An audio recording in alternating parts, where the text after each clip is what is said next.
Now, there's one thing I've never, because you and I haven't seen each other a lot over the years, just a few times here and there, and nice to, have you back in Indianapolis. But I don't know anything about your experience on Wizard Wars. One, I've seen some clips here and there, and it was a really cool show.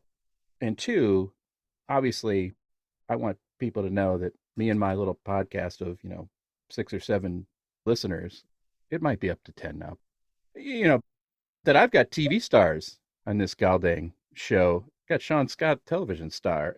So tell me about Wizard Wars, how this comes about. Because I know people are, probably again, as much as a person might look at you and go, I'd love to talk to him how to become a busker, how to become a restaurant magician, but how do you get on a TV show like that? How do you, and our good friend, Chris Korn, he's done some great, TV work and, a couple of series of his own. And I think people are like, well, how do you get that gig? Or how does it happen? Or, was it difficult? Was it hard? What, would he do it again? Tell me, Um, tell me something about Wizard Wars.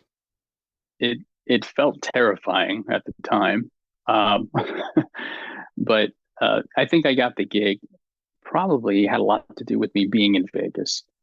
I know everyone asks, oh, the question: should we move to Vegas? Should we? Will I do better out there? And the answers are yes and no.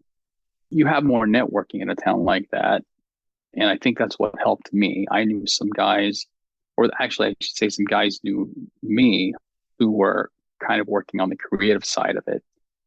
I kind of got recommended or suggested to the producers to include. So I was almost kind of the last minute add on, but I was lucky. We had a guy on our creative team. His name is Bizarro. Have you heard of him? Right. Yeah, absolutely. Okay. Yep. So Bizarro was on our team. So he kind of had a couple cool things on our interact. So, it's nice when you kind of have, that kind of support. But I kind of got in because other people kind of knew I was in the city. They knew of me. They were kind of a little familiar with my work. And that show was basically like the kind of like is the predecessor, maybe the predecessor for Fool Us in a way. Penn and Teller were involved with this, but this show versus what they do now in Fool Us was built around the idea of a reality show, and it's almost like a great bake off, but they're giving you magic to or they're giving you pieces to perform a magic act with in a set amount of time. So that was kind of an interesting, idea, and I think it was kind of a sell, for the networks too. They liked the idea of it. I think it's especially at the time where I think sci-fi was probably airing some reality type shows like that. It was kind of terrifying. They shipped us out to LA in this old warehouse. It was huge. I remember it was enormous. It was kind of it was in the fall, but it was still ungodly hot. So we're in this warehouse. There's no air conditioning in it practically, and you walk through this warehouse, and it was like a weird, surreal dream. You're walking down these dark, hallways, and you turn the corner. Oh, there's Don Wayne standing in the corner with Shimshi making a floating surfboard. Then you walk like a little further down, and you might see, there's like Justin Flom working on whatever he was working on at the time. Further you walked in this place, it was just like the more elaborate you became, you saw these magic personalities that you'd see in magazines and on TV. And they're all, in the corner doing little things or talking or whatever. But so it was so strange, so surreal.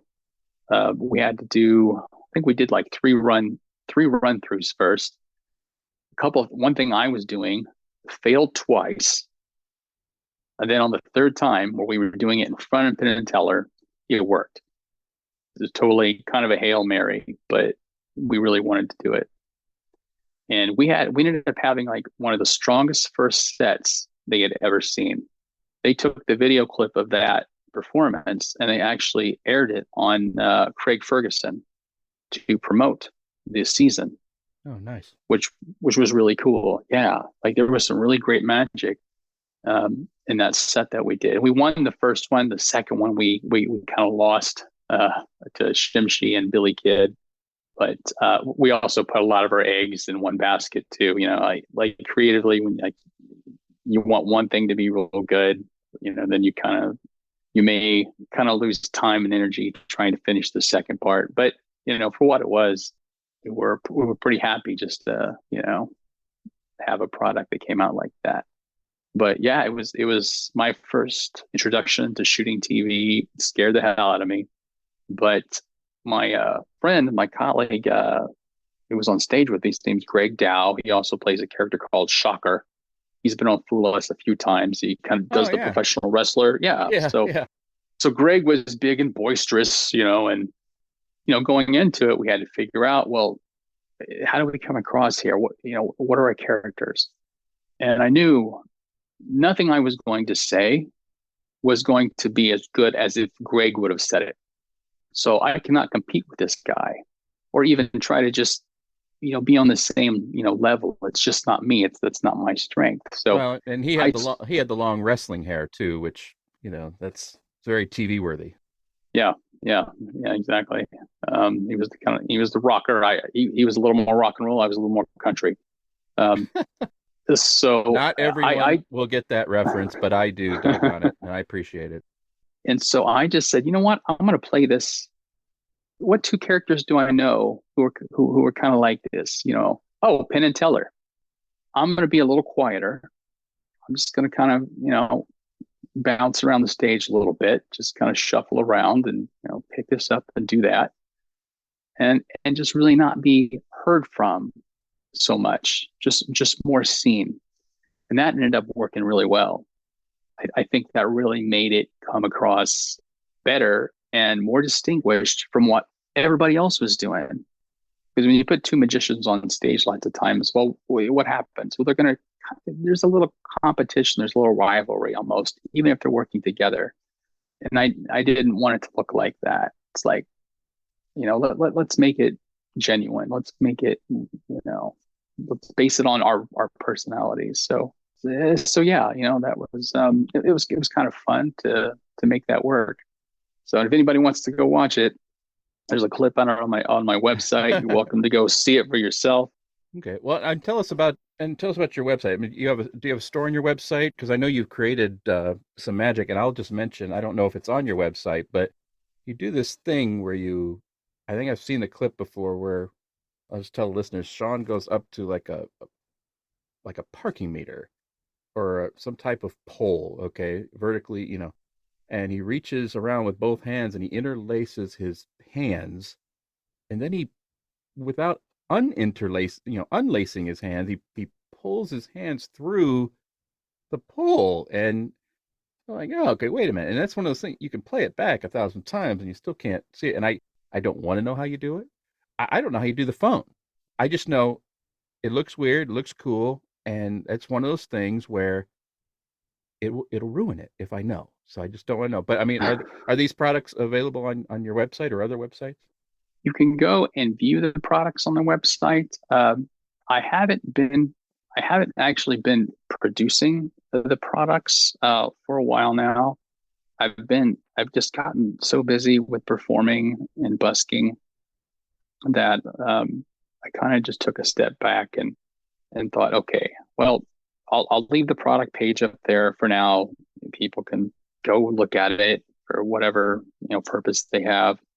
So I don't have them available for purchase right now, but you're more than welcome to go watch and view them. And I'll always take communication about them. If you have questions, Yeah, I everybody can should definitely talk with go, you. especially the phone. And okay, I'm not necessarily the world's greatest expert of magical methods, but I know a few. And I look at the phone and I go, yeah, I don't know.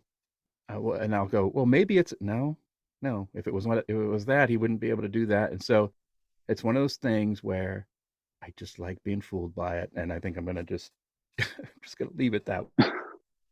But anyway, I mean, the Wizard Wars thing sounds like it was, incredible experience. I mean, you throw these names around, oh, Shocker, Justin Flom, Don Wayne, but that had been pretty cool. And I should mention that, I knew Don Wayne just a little bit for a short period of time, and Hmm. there couldn't be anyone who was as kind as he was talented, and he just really was wonderful. And I was kind of a bit of a fanboy at the point where when I met him. So he was fun to talk to, and he was so unassuming. He never thought he was Don Wayne, the Don Wayne, and Yeah. he has since passed, and it's a big kind of a hole, in the magical world to not have his brain around in inventing things. But he's just a very, very nice man. So what now? I mean, you haven't done it all, but you've done a lot. Is it going to be more of the same? Nobody would blame you because you're good at it and you like doing it. Do you have this thing in your head like, well, in the next 5 years I'm going to dot dot dot, or I mean, is there some kind of stage show? Are you going to do cruise lines or something like? I mean, what's kind of going around, in your head for the future? Um, I think there'll be some more busking there. I'm also kind of working maybe on a YouTube project. We'll see. I'm still kind of just kicking the tires on it to see if it's something I want to go forward with. Uh, I want to develop like a kind of a one man show that has a little bit of a busking element to it, something that can be played at fringe type festivals, but something that's not so, I know in the last few years we've seen some one man, shows come out, things like Delgadio doing In and of Itself, which is great. It's a Right. masterpiece. Yeah. Um, I'd like to develop something that's a one man show, but it's not so serious, um, like serious or profound in tone, like I think his was, which and was brilliant. But only because that's not me. Like I couldn't pull it off, But I'll try to come up with something that I think, yeah, maybe it's something that hasn't been seen. I know a lot of magicians do the fringe shows, and I think it's great. But I do feel they do turn into like watching stand up, kind of shows, which it's fine if that's what you want to do, but it would be kind of cool to try to do something that's a little more nuancy, I guess. So we'll see where it lands. I don't want to sound like I'm bragging before I've got the product out there. So anyway, No, no, it's okay. And I mean, you're somebody who you've got enough experience. You could write a book someday, or you could, your own lecture or something, and we could end up seeing a penguin lecture by you, or something like that. And I'm sure that would be pretty interesting too. And it's nice that you have all this experience and knowledge to be able to have some choices in where you're going in the future.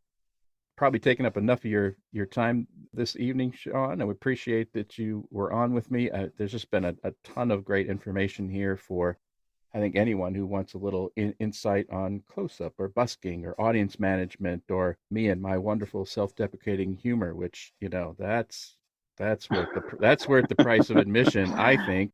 I Um, need more of that. yeah, but yeah. Anyway, I hope to see you soon. I'll be at the MagiFest this week. Looking forward to that. The guest of honor is going to be Lance Burton, and I think there's just going to be some great stuff going on there.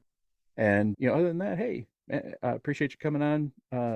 Let's talk soon and have a brewski or something. Yeah, that would be great.